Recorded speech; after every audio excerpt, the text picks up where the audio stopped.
Hi everyone, welcome back to my channel. So as you can see, I'm in a little bit of a different setting. So I kind of wanted to talk about where I'm at right now and just some other things.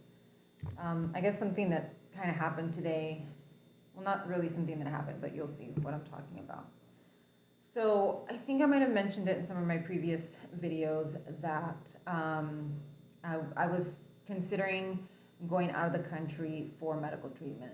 Now, this had been something I'd been considering for a long time. I had this planned, or I had wanted to do this even before I did the exosomes treatment, which was back in 2021. I had actually taken out my passport and I was I was ready. I was ready to go to a different country to pursue medical care. And as you guys know, my doctor was against it and she told me not to do it. And so I didn't because I trusted her, her medical expertise. And if you guys have been watching my exosomes journey, you know exactly how that went. So I eventually paid for the exosomes treatment. After getting my passport, I ended up paying for the exosomes treatment and doing it in the United States. And that has turned into a whole other situation, which I do have to update you guys on that at some point. I'm not sure how much I want to say about it because I don't know how things are going to go, but I think I'm done with that doctor, basically is what I'm saying. So I felt very lost. I feel very lost. I felt very lost. I don't know how, I still kind of feel a little bit lost because in spite of her flaws, she is a good doctor. She's very intelligent. She's, you know, she's kept me alive this long. And to be honest, I think that's pretty impressive. The problem is that she'd been striking out quite a bit. Even after the exosomes, it was like giving me medical advice, you know, telling me to do things. I think I talked to you guys about that nasal spray that she was like, oh, it's a prophylactic for COVID, just spray it up your nose. And then I ended up getting a sinus infection. I've gotten 2 sinus infections. So I feel like a lot of the stuff that she's recommending, you know, we did the Xifaxan for SIBO, that didn't work. And I actually still suspected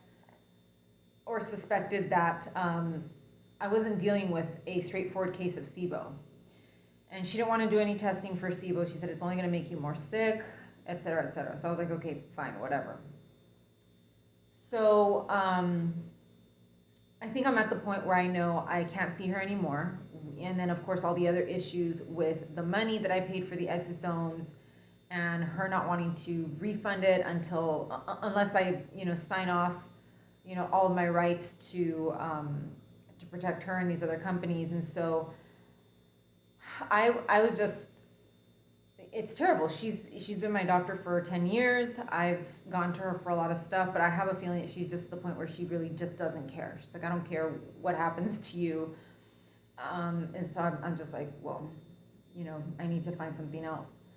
So I discussed this and I did mention it that I was still looking into possibly getting medical treatment done in another country. I'm currently in another country getting medical treatment, but I can't really speak to this treatment yet. I can't really say whether it's working or not working. I can't really say whether I like it or I don't. But I did want to catch you guys up on, you know, what's going on, because I am filming a few videos here. And so you're going to see like a different background. And I know I've talked about housing and stuff as well, that I've been looking for housing. So I don't want people to think like, oh, she moved. If I do end up moving, I will let you guys know about that. But, you know, I am, you know, I'll eventually talk more specifically about the medical treatments that I've been getting done, and whether I think they've helped or not. I think it's going to be a while before I really know whether they helped or not, or whether they're doing anything. One of the things that has been very helpful, though, is, and part of the reason why I wanted to, you know, why I was like still wanting to go out of the country, especially now after the exosome situation, is because the doctors over here, I'm in Mexico, by the way, the doctors here it's legal to use exosomes and stem cells in different treatments. They have a lot of, actually, they do a lot of different treatments here. They do ozone, like 10-pass ozone. They do plasmapheresis, stuff like that. A lot of treatments that are not legal or not as accessible in the US, or very extremely expensive in the US. So I did, want to come over here as well to get some intel as to what had happened with the exosomes, because my doctor never explained it to me. I can only guess, and I have uploaded a video guessing and basically saying, well, I think this is what happened, based on, little things that I've heard here and there. But these places here, these clinics here, they specialize in stem cells, in exosomes, in a lot of regenerative types of treatments. So if anybody would know what happened, it would be them. So I have gotten some information, very similar to what I had spoken about in the other video. But I was also told, and this is something that is going to be helpful for you guys, because I have had questions about the exosomes and whether they helped me or not. But what they did tell me was that the exosomes will end up sort of, the way that she worded it was, they will end up emphasizing whatever's going on in your body at the time. So if you have infections, if you have maybe active viruses, and you may not know whether you have active viruses, if there's just something going on in your body that you're not aware of, it's going to make that worse. You have to create the right conditions in order to do stem cells or exosomes. And that's why a lot of people respond really badly to them, because they just go to a doctor like I did and get them done. I think my doctor was under the impression that we had already done everything, that we had done all the treatments, that we had done everything, and that I was probably in the best shape that I was ever going to be in. The other thing too, by the way, is that the dosage was extremely high. As you guys know, I did over 300 billion, and here at the clinic that I'm going to, their max is 5 to 10 billion. They said we don't go any higher than 10 billion. There's, probably no need to do that. So that was one of my biggest suspicions, and I do think that that was part of the reason why I flared up so badly. It was just a massive dose, and it was not necessary. So, I think my doctor had sort of gotten to a point where she's like, this is as good as you're going to get. Let's just do this, and let's just throw a huge, big dose at it, and maybe it'll stick, right? And it didn't. I mean, some things did change, and some things, little things, improved, but number one, I don't know if that improvement is going to last. It didn't. The infections, I started getting infections again just in the last few months. I've had 3, I think. So that wore off, even though I lasted a few months without infections. And then, of course, my sleep and stuff. I mean, over here, obviously, I haven't been getting good sleep because I'm not in my own bed. But I have a feeling that over time, the sleep will probably just go back to how it was before, dealing with, difficulty sleeping, difficulty staying asleep. So, I was like, I need to do something. I was really sick. If you've been watching some of my videos, I've been really, really sick the last couple of months. After the first round of antibiotics in February for the sinus infection, my light sensitivity went into a really bad flare that lasted a few months. As soon as that came back down to baseline, I got another sinus infection and ended up doing antibiotics for that, and being thrown into another flare of my stomach, probably like a dysbiosis type of issue. And that's what I was dealing with for the last month, over a month at this point, because I got here, I was sick when I arrived here. Like, I wasn't even sure. I was like, I don't even know if I should do this, feeling the way I'm feeling. I was having really bad bloating. I wasn't able to kind of let the air out. That was kind of like the weird part, was like, I can't get this air out. We couldn't figure out what it was. I went to urgent care like 2 or 3 times. I tried Gas-X. I tried, all the stuff, activated charcoal, eliminating things from my diet. And I was like, no, this is a flare. This is like dysbiosis probably from the antibiotics, but I'm also in a huge flare. So I was really sick and I was just keeping my fingers crossed, like, let's just make it through the plane ride. Like, I can't cancel this trip anymore. I had the Airbnb, which is where I'm at right now, had already paid for it, had already paid for the treatments, which the treatments, paying for the treatments is not that big of a deal because they once they're paid, they will accommodate you. Even if you have to delay or postpone your trip, they're just like, that's fine, you've already paid for it, we can do it another time. They will credit you the money for treatment at another time. But I was like, this is going to keep happening. Like, I'm not, I'm just going to go into another flare. I'm going to end up getting another infection. And if I don't go now, what if I just keep getting worse and worse? So dealing with the bloating and dealing with all of that, I got on the airplane and I came over here. I am feeling better from that specific issue, from the bloating and, that kind of problem that was going on. That has gotten better. There was also an infection that I wasn't being able to kick, and that also seems to have resolved within the first few days of treatments. It has been actually probably since the beginning of the year, it has been brutal. If you guys have been watching my videos, my nephew got COVID, my dad got COVID. I was using that nasal spray to prevent COVID, and at this point I think to myself, COVID would probably have been a lot easier for my body to deal with than all of the nonsense that I was doing. So all of that, is just what's going on. And like I said, I will specifically go into all the treatments later on because I'll probably do a video for each treatment and let you guys know what the experience was like. And then, later on in the future, I'll let you guys know if it helped, if it didn't help, and all of that. So one of the things that I'm not the only patient at this clinic. There are different people here for different issues. And this morning, because for whatever reason, like, I haven't been really running into other patients. I don't know if they sort of schedule us in a way that we won't run into each other that much. But for whatever reason this morning in the IV room, I think there were like 6 of us or 7 of us. One lady wasn't there for treatment. She was there with her husband. And I sat directly across from her husband. I had seen him a couple of times. I think I had seen him one time before. He's very quiet. He doesn't really talk, doesn't really seem very friendly, didn't seem to really want to have a conversation with anybody. He's very thin. He's a guy, but he's very thin. He kind of looks, like this, like very, wasted away, just very bony and very thin. And I don't know, I didn't really think much of it.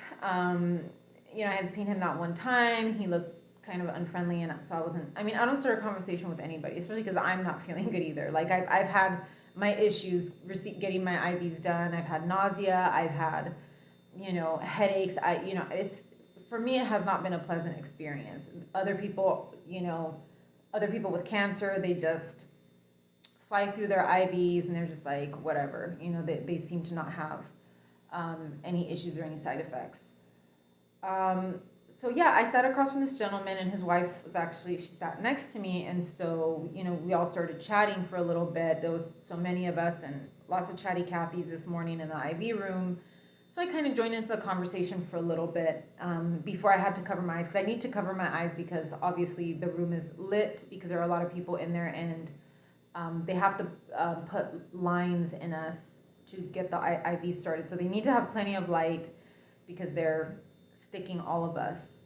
But I did chit chat with her, and for whatever reason, like, she's there with her husband, she's not getting treatment, he's sick. But obviously when we're sitting there, we kind of want to know what we're all in for, right? Like, what are you here for? And since he didn't seem friendly, I asked her, and I turned to her and I was like, oh, what's his diagnosis? And she said pancreatic cancer. And I just sat there and I was just like, oh boy, why did I ask? Like, for whatever reason, I did not expect that. I am aware of the fact that they do treat cancer a lot at this clinic. There are a few alternative cancer treatment clinics in this area, like literally right in this same area. And this clinic is one of those.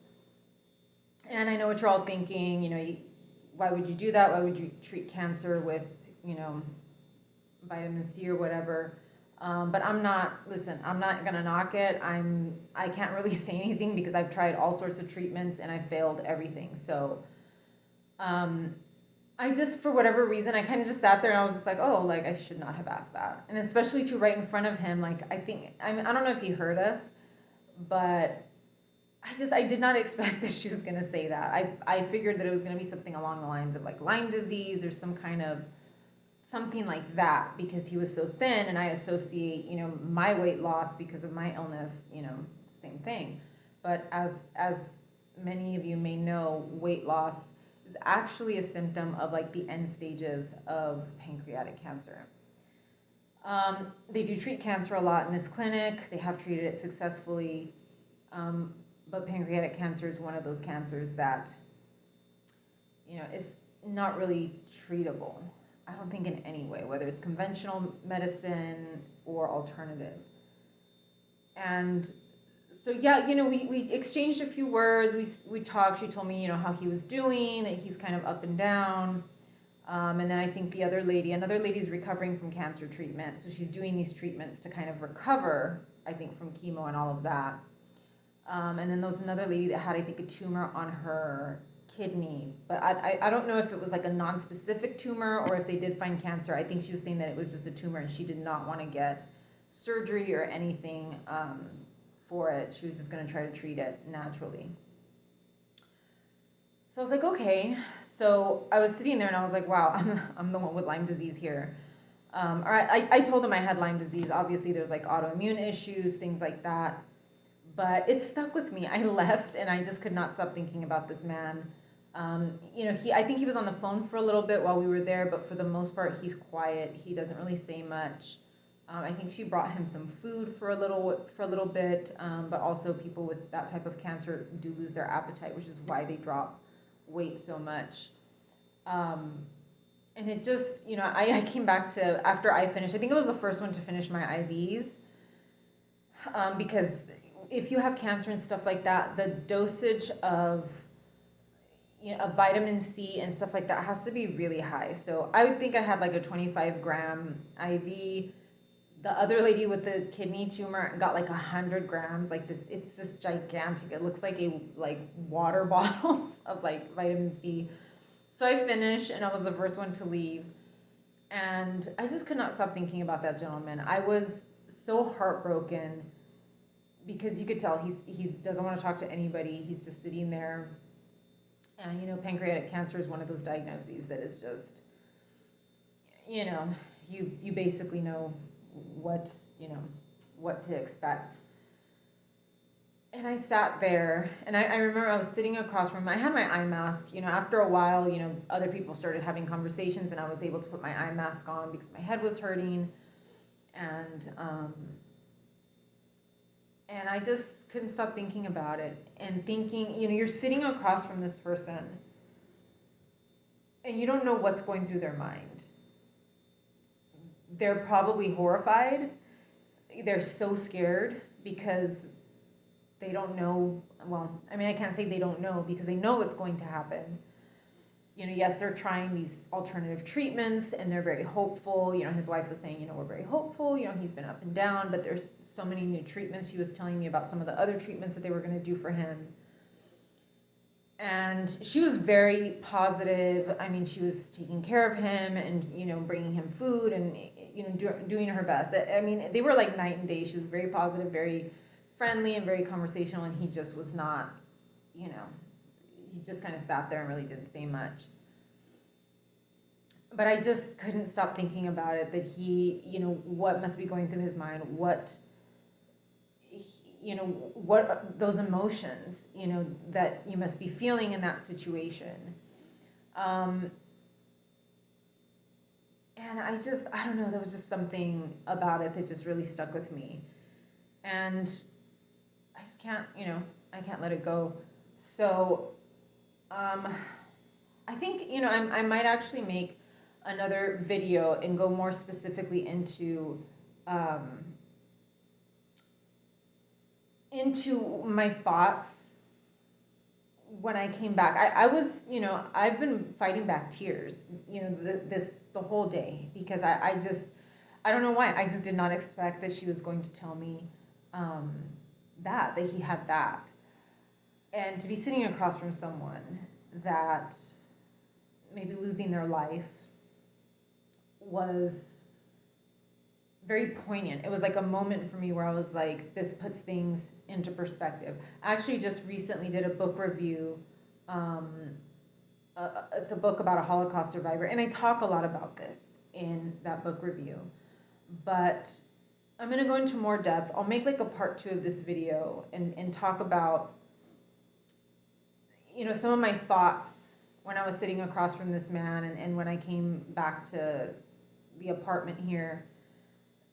Because it was something that just, you know, I felt this thing like, oh my God, you know, I was sitting right across from him. What if it was the other way around? What if that would have been me and he would have been me, right? How would that have felt? What if one day that is me, right? And you're sitting across, someone sitting across from me and thinking, oh my God, you know, this is, you know, it just puts life into perspective and puts your current struggles into perspective, and things kind of open up. It felt almost like something opened up wide, and I was just like out floating in this place, just totally, I don't know, like untethered, I guess is how I felt. Like, oh my God, like where am I? What am I doing? But yeah, I'll go more into depth with it in another video. I just wanted to let you guys, I kind of wanted to set the stage and let you guys know where I'm at, because you'll see a few videos with this background, and yeah, you know, you guys might be wondering. And like I said, I'll have more specific videos after I get through this. I think I still have 2 weeks left here. I'm here for a month, so I'm halfway through, and so I think I still have a couple of weeks left to go. And so, you know, I can't say, you know, things are great, things are not great, because we're not done. I'm not done yet. So thank you guys for watching, and I will see you in the next one.